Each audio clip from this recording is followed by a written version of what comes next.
afternoon, ladies and gentlemen. Your boy Prent here with you on a Tuesday afternoon from beautiful Irving, Texas. Excited to get to it today. We're going to talk a little bit college football, NFL, and mostly MLB. I mean, you know the drill. We cover anything and everything that we can, and we're just going to get right down to it today. Couple of quick housekeeping items. First of all, Prent's picks last week went 3-2. BC ended up covering their spread against Central Michigan, which kind of screwed us.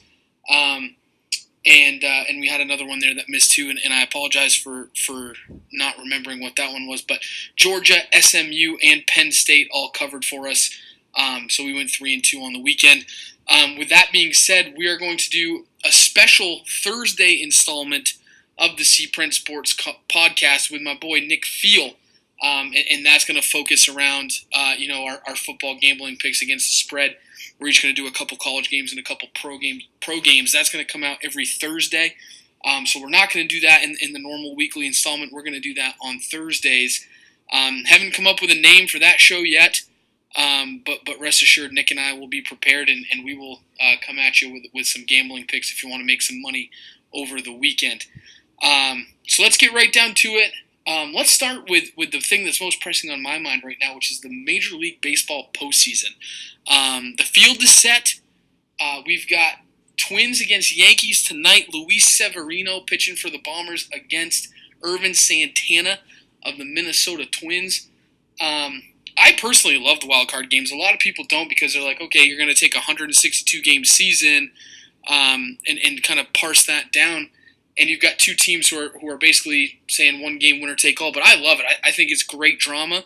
I think it's given us some great moments over the years, and I'm looking forward to tonight with the Twins and the Yankees, and then tomorrow with the Rockies and the Diamondbacks.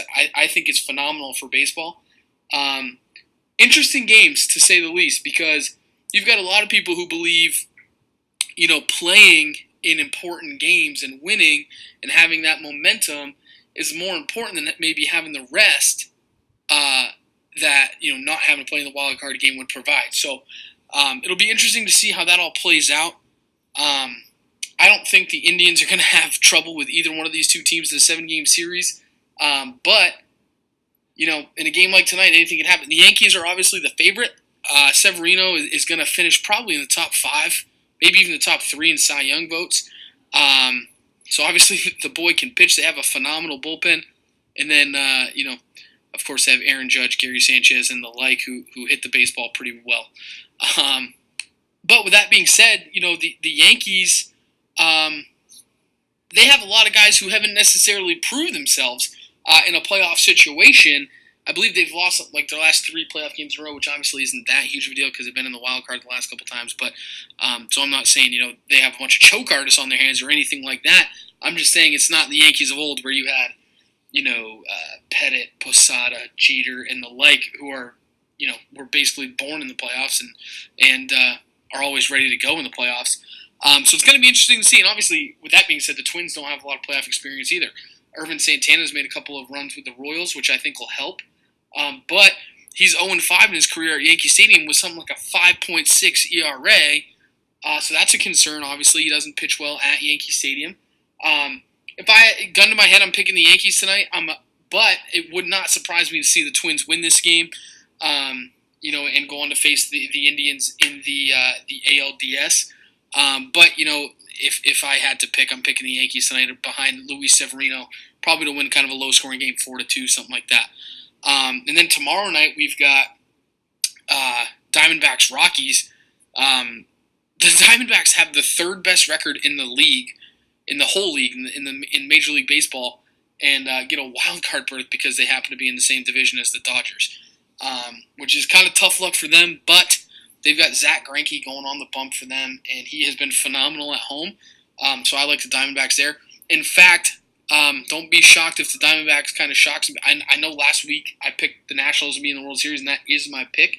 However, I would not want to play against the Diamondbacks, but that's just me. So that's kind of where we're at with Major League Baseball. We'll get deeper into it next week. Do want to talk about the Sox a little bit. You got Chris Sale going on the bump, Game 1 on Thursday afternoon for the Sox against the Astros. I believe Keuchel's pitching for the Astros. If the Sox don't win Game 1, they are SCREWED screwed.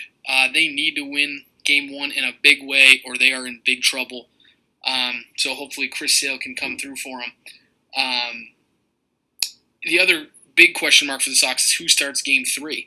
A lot of people think it's probably going to be Doug Fister or David Price.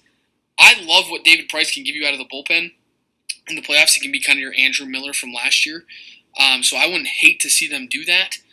But, if you're down 0-2 or even if it's 1-1, you might want David Price to get out there. And, I think he's probably a better option than Doug Fister, and certainly a better option than Rick Porcello, who's been a dumpster fire.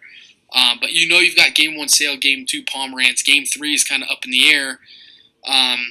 You can probably bring Sale back for Game 4 if you need him, and go from there. So that's what we're dealing with the Sox. Indians, obviously, they're going to be able to set their pitching up, and they'll be good on that standpoint. Shifting gears here to the NFL, what in the hell is going on with the New England Patriots defense? I mean, it has been atrocious. They took a team that was like 27th in the league in yards and made them look like the greatest show on turf reincarnated. I mean, they were putrid. Stephon Gilmore is either really bad or really dumb. And I know he's not that bad, so he must be that dumb. Because he looks lost out there. I mean, Jiminy Christmas. You have guys, Fozzie Whitaker's first touchdown against the Patriots, there wasn't a guy within 20 yards plus of Fozzie Whitaker. To make matters worse, Ed Dixon, who ended up being the lead blocker for Fozzie Whitaker on that play, was equally as open, which is bananas to me. I don't understand how that happens. That is a joke, and they should be ashamed of the way that their secondary is performing. The secondary was supposed to be a strength of that team. And now, all of a sudden, they're the liability. The pass rush has been fine. Trey Flowers has been good. Dietrich Wise has been good. I think they need to get Lawrence Guy going a little bit. But for the most part, they really haven't been that bad. And now, Hightower's back. That's great. But good night. The secondary couldn't cover me out there, and I'm short and slow. So I don't know what they're going to do. Malcolm Butler has been better lately, which is a good sign. I think Eric Rowe's been good for the most part. But my God, has Stephon Gilmore looked like, he looks like he's playing rugby when everybody else is playing football. I mean, it has been atrocious. So they need to get that figured out. To me, you've got a couple of impressive teams here in the first few weeks. Patriots, not one of them. Kansas City's been really impressive, obviously. I've been impressed with the Philadelphia Eagles. Another good win from them this week. They're sitting at 3-1. I think the Eagles are dangerous, man. Their pass rush, they have like a stable of pass rush. They have like 8 guys who can rush the quarterback, which not a lot of teams have. Carson Wentz, for me, is the real deal. I really like him. I think Alshon Jeffrey is a good addition for them, as well as Torrey Smith. Torrey Smith has not been good these first few weeks. Let's address that. He has not been. But just his ability to stretch the defense, I think, is huge. And I think that's done a lot for Carson Wentz. And I really like them. And I think, they're a force to be reckoned with in that NFC, which is pretty wide open. Atlanta lost to Buffalo this week. Green Bay has looked okay, but nothing spectacular. Seattle's offense is in shambles.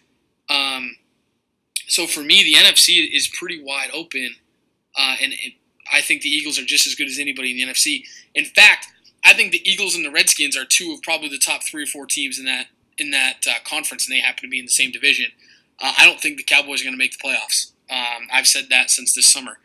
The Cowboys are a good team, but I think Washington and Philadelphia are better, and that's just the way it is. So they've been one and the other. The Chiefs, Alex Smith is playing out of his mind right now. He's playing probably the best football of his life.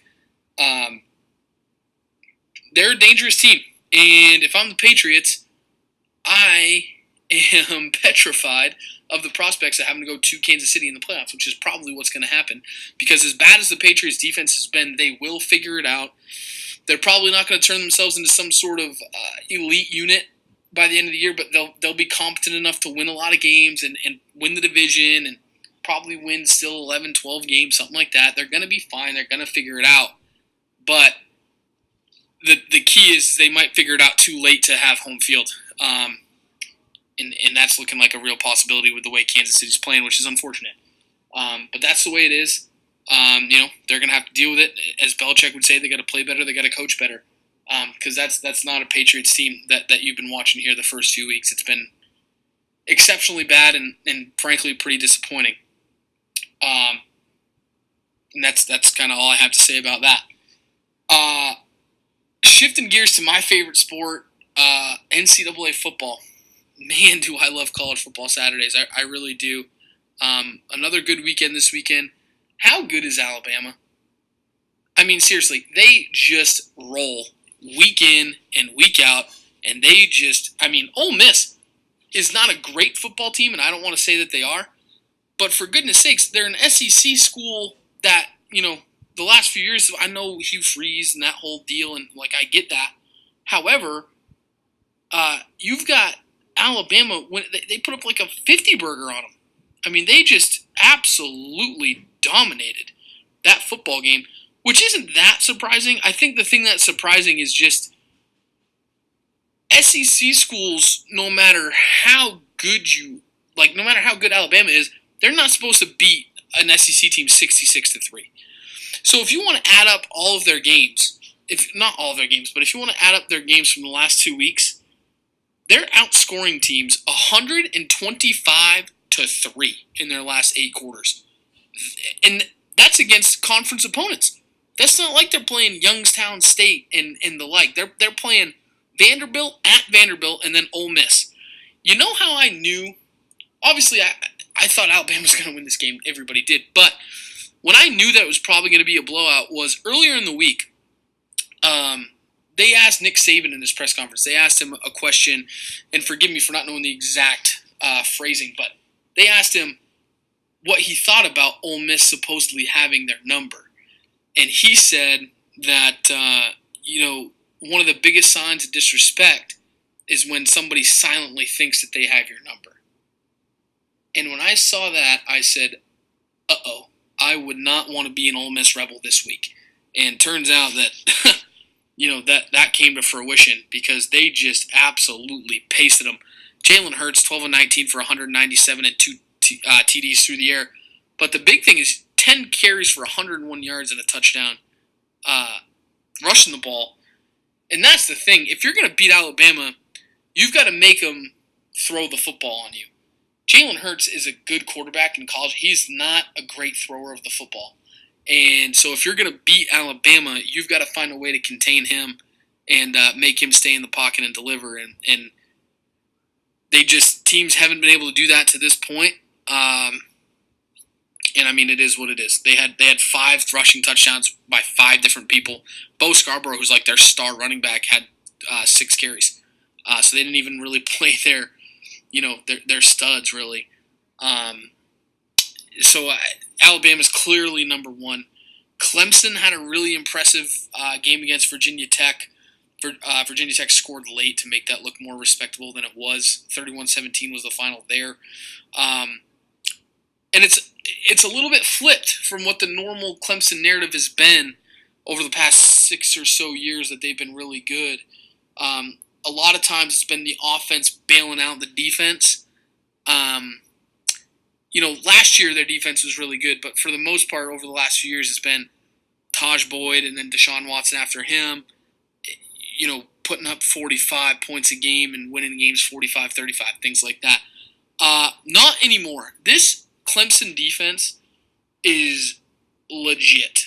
And the thing that's scary about teams like Clemson and Alabama is just their sheer depth.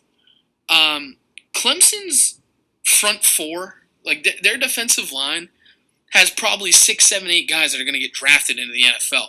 Alabama, same thing. So when you can have a great front 4, that's one thing. North Carolina State's a perfect example. NC State has a great front 4. Bradley Chubb and those guys, they're a great, great, great defensive line. But they only have 4 that play a lot. Clemson, Alabama, the difference in those teams, they have 7 or 8 that they can just roll through and stay fresh and just batter you late in games because they're more fresh than you are. And I think that is the biggest difference between Clemson, Alabama, and the like, and everybody else. Ohio State is kind of in that category too, but their offense has been honestly pretty bad in big games lately. So, I don't necessarily put them in the same class as these two. But all roads lead through Tuscaloosa and through Death Valley. The way it looks, just impressive teams for sure. Impressive teams, and I don't think anybody would be surprised if we have a Clemson Alabama three-peat in the national championship game come January. Sticking with college football, I am just ecstatic at what I'm going to be doing this weekend. College Game Day is coming here to Fort Worth, Texas for the TCU versus West Virginia game over here in Fort Worth. I have always wanted to go to a College Game Day game, and it's definitely something that's on my bucket list. And I'm going to get to go. We bought tickets. Me and a couple of friends are going to head over there and get there bright and early and make a sign. Probably something digging on West Virginia. One of my favorites is I think I'm going to do something like what do you call a West Virginia fan at a big bowl game? Lost. I think I'm going to put that on a sign and bring that over to game day. But I'm very much looking forward to that. That's always been on my bucket list, and hopefully I'll be able to put some pictures up. And I've applied for media credentials. I haven't heard back, so it doesn't look good there. But if I do, I'll try to get some exclusive content for us. It should be a hell of a football game. TCU's at 8 right now. They're 8 in the country. West Virginia's 23. Both teams had a bye last week. Two of the most explosive offenses in the country. And it should be a battle, man. The line is pretty big. The line is TCU minus 12.5. I would probably be on the Mountaineers there because I think TCU is going to win, but I think it's going to be close. And with the way that West Virginia scores the football, beating them by 2 touchdowns is going to be impressive. But it should be a great game. My first big-time college football game was a couple weeks ago in Columbia, South Carolina. I'm really looking forward to seeing what the TCU atmosphere is like. I'm looking forward to College Game Day, seeing my boy Kirk Herbstreit up there. I'm very much looking forward to that, and I look forward to talking about that with y'all next week and being able to share that experience with you folks. I'm really looking forward to that. So that's kind of the state of the union there in NCAA land. This is a big week for NCAA football, for the NFL. We're kind of getting into the swing of things here, where you're starting to figure out who's where, as far as where you're going to match up come postseason playoff time, things like that. And I'm going to stick with what I said last week as far as who is going to be in the college football playoff. I'm going to stick Alabama, Clemson, Penn State, and then the winner of TCU versus Oklahoma in a few weeks. Oh my goodness, I can't believe I haven't talked about this. Washington State, huge win over USC. Mike Leach, if you don't know who Mike Leach is, for the love of God, look him up. He was at Texas Tech for, I believe, 10 seasons before he took over at Washington. A little bit of a scandal occurred that caused his abrupt end at Texas Tech. I'm not really going to talk about that, but Mike Leach is like the father of the air raid offense, or one of the fathers of the air raid offense, and he is just an interesting dude. He's wrote a book about Geronimo, the famous Native American. He's a huge history buff, loves pirates. Read an article about him this week. His dream job was to coach football at Key West High School down in Key West, Florida, and teach history. And I have some ties to Key West. My stepfather owns a house down in the Keys, and I've been to Key West a lot. And it's a great community down there. They got pretty well hit with Hurricane Irma, but, knowing the people down there, they're going to come back from it stronger than ever. And it was just kind of funny thinking about this big-time Division I college football coach applying. He actually applied for the job at Key West High School, was passed on at the time because he wasn't quite experienced enough. He was the offensive coordinator at Iowa Wesleyan at the time. He didn't get the Key West head coaching job. Hal Mumm, his head coach at Iowa Wesleyan, got the job at the University of Kentucky, where Mike Leach followed him to be the offensive coordinator. He coached Tim Couch, who won the Heisman. Then Bob Stoops took over Oklahoma. Mike Leach followed him, and then from there he got the head coaching job at Texas Tech, and from there he's been at Washington State. Great coach, funny guy. Just seems like a great dude that you'd want to have a beer with and just chat about life and about football and just about everything else. And so I'm a big Mike Leach guy, but it was a huge win for the Cougs, being able to beat a top 5 team. So great win for them. The surprising thing was their defense. Their offense is much talked about. Luke Falk is a kind of a dark horse Heisman candidate. He throws for 350 yards every week, it seems like. But their defense was phenomenal in that game against the USC Trojans. And just a great win for the Cougs out there in Pullman. So great job to them. I mean, the Pac-12 is kind of wide open now, right? Like, it's going to come down to the Apple Cup, I think, for who's going to be the favorite to kind of win that conference. So that's going to be interesting to watch as we head down the stretch here. NHL's getting ready to be in full swing. The Bruins start on Thursday. To be perfectly honest with you, I haven't paid attention to the NHL as much as I probably should have. So next week, after the first weekend of games, we'll kind of dive into the NHL a little bit. NBA, the first preseason games were last night. Good showing by the Celtics. Didn't shoot particularly well, but that's fine. Kyrie looked good. Gordon Hayward looked good. Jaylen Brown looked good. They're going to be fun to watch, man. They're going to be fun to watch, as I think we already knew. So that's going to be great to watch here in the coming weeks. But yeah, that's all I really got for you tonight, friends. Just want to get my thoughts out there on college football and the NFL mostly. And as the NBA and NHL seasons get rolling, we'll get into those a little bit more heavily as well. Be on the lookout for our picks podcast. Again, we haven't quite named it yet, but we'll name it, and we'll get it out to you. It should be releasing Thursday, before the Thursday night game with Tampa Bay and New England starts. But we're going to get that your way. I'm also going to try to get some more guests on the show. I believe my friend Farrell is going to be on here.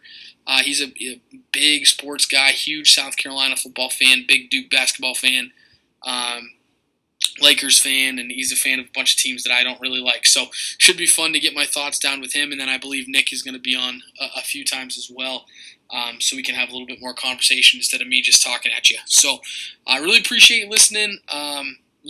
Much love to all you guys. Obviously, thoughts and prayers go out to everybody that's affected with the situation in Las Vegas. Watching the videos of that, I can't even imagine being involved in something like that. And the fact that there's evil like that in this world is really scary. It's really scary. And a lot of people are calling for gun control and gun reform, and I don't necessarily blame them. But I don't think that we have a gun problem in this country. I think we have a respect problem and just a humanity problem. People don't respect anybody anymore. People don't respect lives. People don't respect thoughts. People don't respect opinions. And I just think we have a huge lack of respect problem in this country, and it's scary. It's scary that we live in a world where one dude filled with hate can kill 50 people and injure 500 more. And it's just a sad thing. So thoughts and prayers go out to everybody in Vegas. Stay strong. America as a country will come together and we'll win the war for sure. So much love to everybody. Thanks for listening, and good night.